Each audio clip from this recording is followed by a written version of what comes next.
इस्तकबाल में वो शख्सियत जिन्होंने इंशाल्लाह अब से कुछ ही अरसे के बाद एक बार फिर वजीर आजम पाकिस्तान का हल्फ उठाना है, जनाब इमरान खान।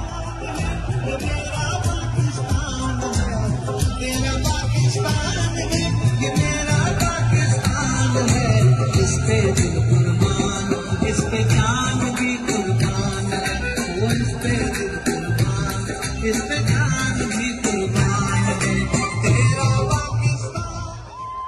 बिस्मिल्लाहिर्रहमानिर्रहीम। इय्याका नअबुदु व इय्याका नस्तईन। अल्लाह तेरी इबादत करते, तेरे से मदद मांगते। मेरे चक झुमरा के अजीम शहरियों,